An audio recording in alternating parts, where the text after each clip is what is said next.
2, 1. All right, welcome back to Nifty Network. Today we have a DE35DE on the left, and I'm going to teach you how to pull the motor. So this one's going to need a little bit of imagination on your part. As you can see, a lot of this stuff is missing, but I'll get to that. So first things first is I'm going to kind of go over the first steps. If this car was complete, you got to picture it complete. I'm going to go over a few steps of like what you would do first, or what I do first when I'm dropping a motor out the bottom. Also, a reason why this ratchet strap is here is because we just did a how-to video on how to drop a manual transmission, and I didn't want the motor to come this way because sometimes motor mounts are bad. It was just a safety precaution. Ignore this too. First things first is we're going to undo the power, and we are going to take the harness, which goes right here. The engine harness goes up, goes down, and then it connects to the ECU and the dash harness. So we're going to pull these plastics up. And I also need to take the hood off, so I will do that here in a second. But we'll be right here, and you're going to notice the harness goes this way and then goes down, and then there's 3 plugs here, and then it goes down inside the cab. I'm going to take the hood off just to get it out of my way.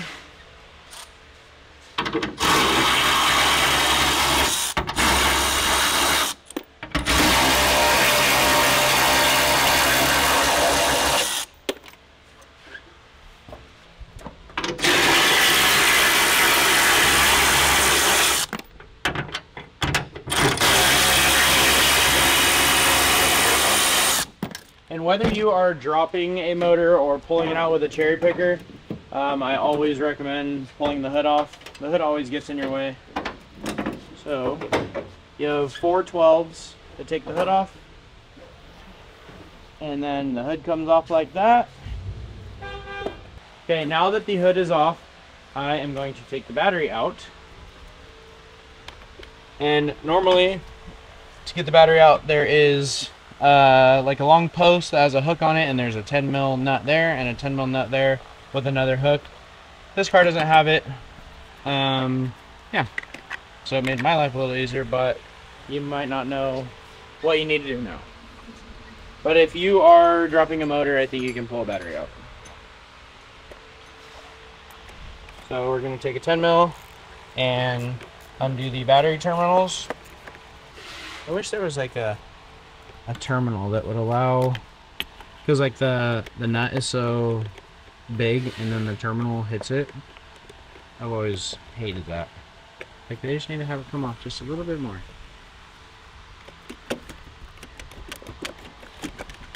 Okay, so just give that a little shimmy. Try not to get the battery acid dust in your face. Also, if you have a good battery, don't set it on the ground because it'll go dead. And then we are going to take the starter and the alternator power wire, and I'm just going to set that over here. And then we are going to undo these 3 harness plugs. And I'll start by popping this guy out of there. Free up that. There's 1. There's 2. And there's 3. And the way that I do this big grommet back here is I'll put my pry bar in right there, and I'll walk that this way. Looks like somebody glued that one in. They normally pop out way easier than that, and then it also allows you to keep the clip in here so that stays watertight. And we'll go under here, pry up on this, pop that out of there, wiggle that, and then you're going to see 2 little push pins right here. We're just going to loosen that. We're not worried about like undoing that completely. Now we're going to go inside the car. So next up, I'll pop this little beauty trim piece off. Just grab with your fingers on the backside, work your way up, and then when you get to right here, you're going to want to pull back The reason you pull back is because that tab goes this way, not that way. So that's out of the way. Now that we have this little kick panel off right here, we're gonna lean up here and you'll see a little plastic nut. You don't need a tool for it. Loosen that off. That'll come flying off like that. Then there's gonna be 2 locating pins on this. There's gonna be one on the bottom and one on the top. So what you can kind of do is just put your, if you reach up the bottom, you can feel where it's connected, and then just pry off of that, like that. And then there's one right there. And then pull that forward. This piece comes out. Then we're gonna have some Phillips heads to take off. There's gonna be this one right here. Don't strip it like me. So we're gonna take that one off, and then we're gonna remove the cup holder. So that's out. And the cup holder is up here. We're gonna pull that out, and there's that little divot that I showed. Slide that in there. That comes out. And then there's a 10 mil hiding under the cup holder. That's why we take that off. So that is off now, and now this whole panel will come loose. And I kind of just work my way around it and see where's the easiest, like less resistance. So that comes off. Okay, so once you remove the cup holder and you remove the lower kick panel right here, you will be brought to a ECU that has a big black clip on it. And the way that you undo that, I'll show you like this. So there's a tab here. You're gonna pinch that, and then you're gonna open this big lever, and that releases it from the ECU. And then you have one more plug right here. And what I do with these is I put it between the white and the gray part of the lever, and I just spin the flathead, and I go like that. And there's one more plug right here, and we're gonna undo that the same way. Just put the flathead in there, give a little twist, and release that. And now all the wiring is disconnected from inside of the car. We can now pull the harness up through the firewall. And once we have those 3 plugs undone from inside of the car, we're just gonna snake this harness out of there. And to get it around the washer pipe, just pull that apart. And then we're gonna go up and over the firewall, and we're gonna lay this right on top right there. That way of doing it is way easier than undoing every single sensor on the whole entire motor. Okay, and then we're going to take this guy right here, this vacuum line, and we're gonna pop that off of there. Sometimes they're really tight. Just gotta break it loose. And you might hear a little suction right there. That's just because the booster holds vacuum. And I'm just tucking all this stuff out of my way. And then we're gonna go over here. There's another evap line right here. So pinch that. And just kind of give this a little help getting off there. It's a very small line, so you don't want to tear it. And then just kind of put that out of your way. And then we're gonna grab our 10 mil. We're gonna undo our fuel rail, our fuel feed. And this is your fuel pressure regulator right here, if anyone was curious. And this may have pressure in it, so be careful when you're always taking these off. What I like to do is I try to wiggle it, and then when I feel it coming out, just kind of hold it there so that if you pull it out fast, it doesn't spray all over you. And you're going to want to keep this over that way. That's one of the main reasons why I removed the battery completely. And also you want to make sure that the fuel feed line stays as high as possible, because if it starts flowing fuel out of the tank, it'll actually siphon your whole tank out if it hangs down. So make sure that's up. And I like to start on one side of the motor. So I'll start over here and I'll kind of go through everything. I'll be like, okay, I see this. This is going between the motor and the chassis. I need to get this off in very simple terms. So we'll take this ground off. There's a 10 there and a 12 there, and I'll put that on that side. And then right here, we'll get this 12.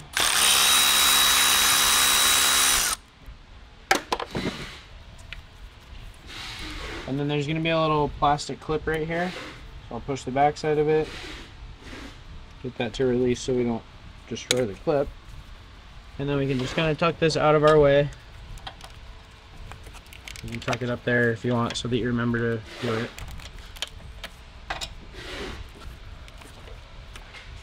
Okay, so now visually looking down, nothing is connecting the motor to the chassis. So this side is good. Clearly we already took, if you are pulling yours out with a cherry picker, it's going to look more so like this. If you're just doing a motor swap on your car and you want to leave the radiator and the bumper and the headlights and the core support and all that stuff, all you need to separate is the feed line for your power steering pump and the high pressure line. High pressure line, realistically, you don't even need to take off because that mounts to the pump, but you would separate this line right here that goes to the rack. So that is one thing if you're dropping it. And then since we are pulling it, we'll still have to release this one right here since that goes to the low side of the power steering rack. And you'll have to obviously take off your upper coolant hose and your lower coolant hose.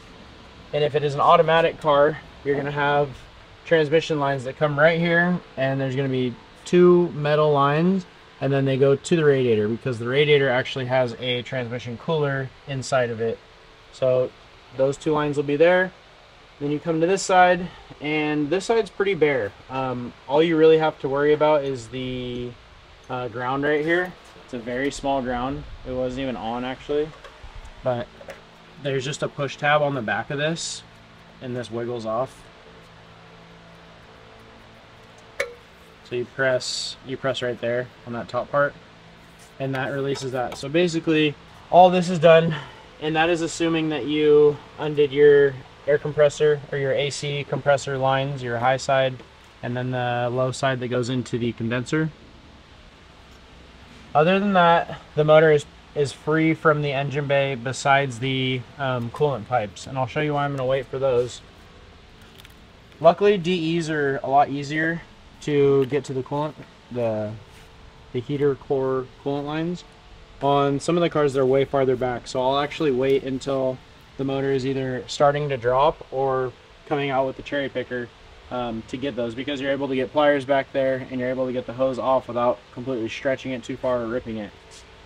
So basically this motor is ready to come out. If you're pulling this with a cherry picker, you'll need to undo your cats so that it can fit through the engine bay.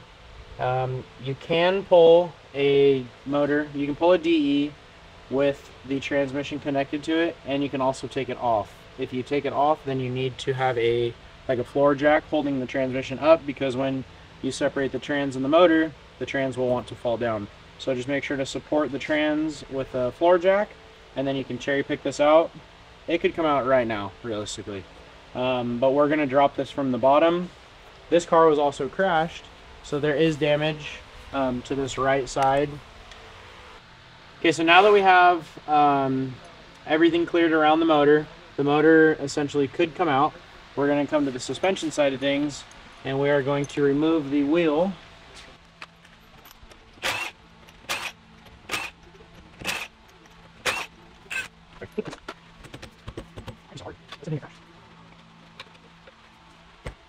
Alright, so once we have the wheel off, we are going to take off the sway bar mount right here.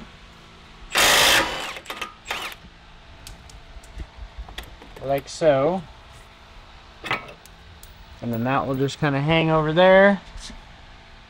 And then I leave as much suspension as I can. So we'll leave the strut, we'll leave the caliper, we'll leave the line, we'll leave the ABS line. We will take this lower off, and we'll disconnect the tie rod. We can leave the caster arm, we can leave the knuckle, the rotor, literally everything. So I'll start taking this lower arm off and undoing the tie rod. So it's a 17 on one side and a 17 on the other.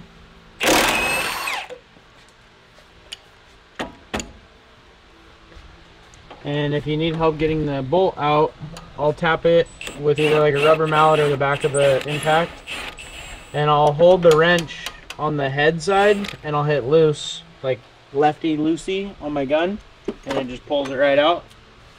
So the coilover is disconnected now. Now we're going to undo this portion.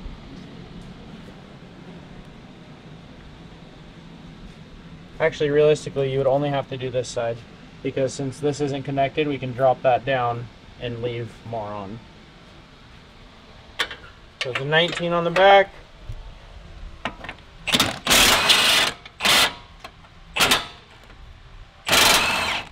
And a 19 on the front. Same thing, put that wrench in there and it'll help you pull that out.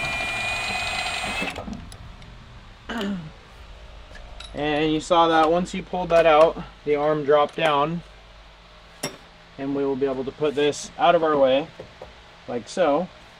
And then we're going to work on the tie rod. And for the tie rod, you're going to grab a pair of cutters. Alright, so what I'll do with these cotter pins is I will try to get it straight again. Not perfectly straight, but straight enough so that it comes out of that hole better. So once it's like that, I'll pinch this side,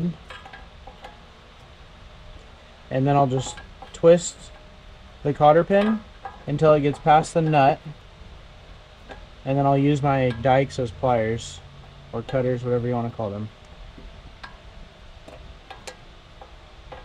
So you can pull the cotter pin out that way, and make sure if you don't get the cotter pin out all the way, don't even try and take the nut off, because the nut will get stuck, and then you're going to strip it, and then you're going to be irritated. Just take the extra 2 seconds it takes to get all the cotter pin out. Then we're going to take a 19 on a wobbly. We're going to set that on there, loosen that out. There's going to be a washer on the bottom. And to get the tie rod to release out of the knuckle, you need to smack it with a hammer. And I'll show you where to smack it so you don't damage anything.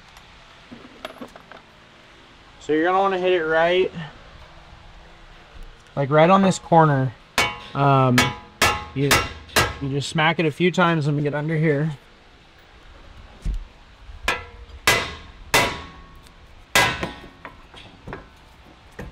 Watch your head for that. So you'll see it release. And the reason you hit it right there is because it shocks the whole knuckle and allows the tie rod to fall out of there. So we'll kind of transfer these out of each other's way.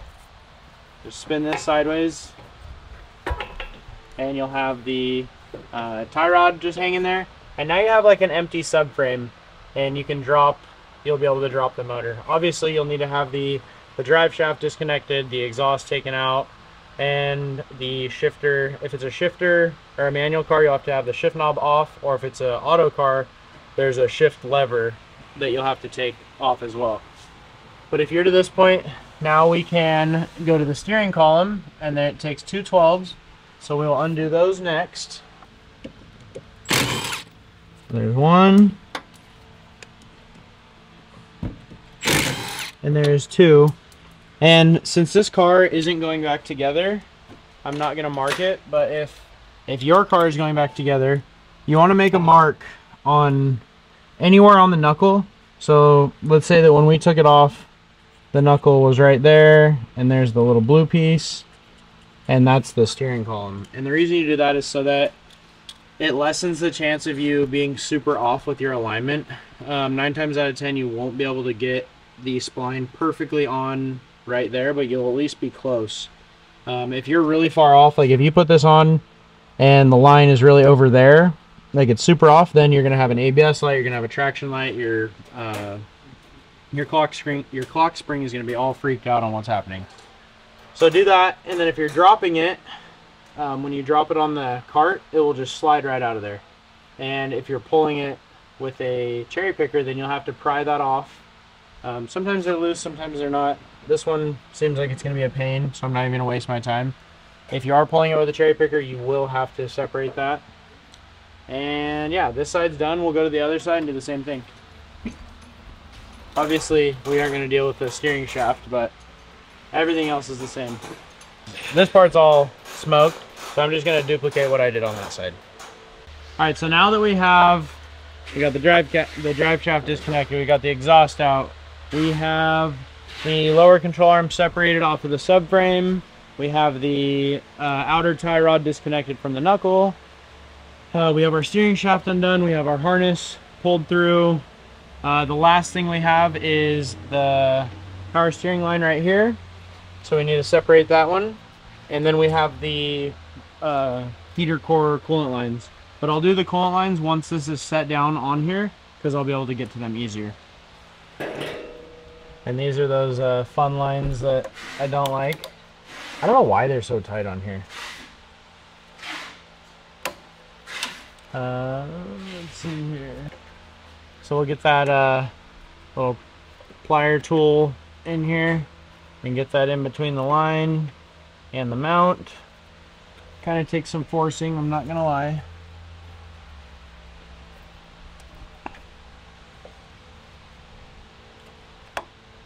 You'll see it eventually start to work off of it.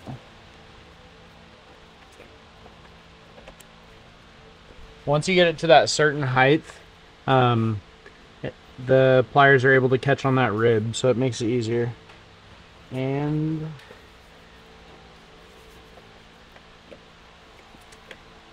there you go. So that is disconnected now. We have our feed line disconnected off of the power steering pump. You don't have to do anything with the alternator if you're dropping it.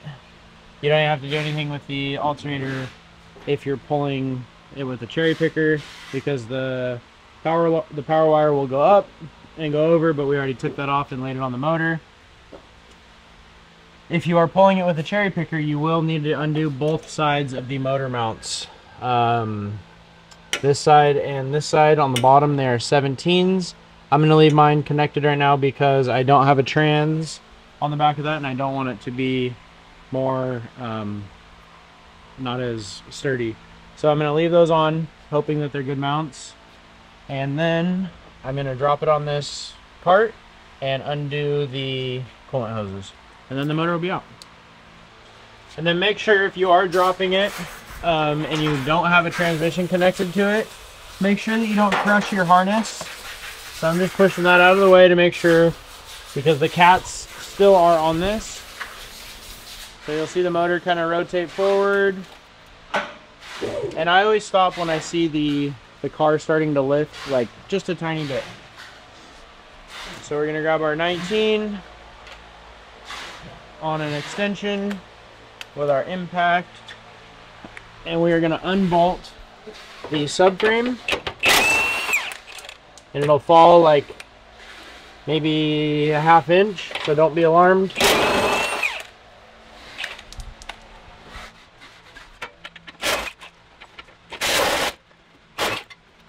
Okay, so the motor is free. And we're gonna go up. So right when you see the cart kind of moving backwards, that means that something is causing it to move back. Find out what is causing that resistance. All right, so everything is in the clear, and then we'll work on those coolant lines in the back. So see how we're able to see these way better now? That's where I remove them from. And if you have a cart, you just stand up on your cart, and then it's like literally right in your face. So I'll take my pliers and I'll just walk that off of the heater core. Same thing on this side.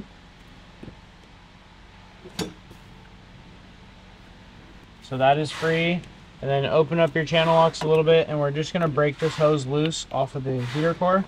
Make sure not to squeeze it super hard, because you don't want to be replacing a heater core. I'm gonna promise you that. Alright, so once that's out, we can go all the way up.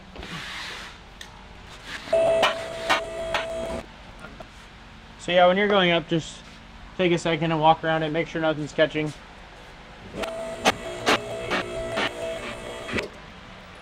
Alright, so once you have the motor sitting on your cart and you got all that done, you have successfully dropped your motor.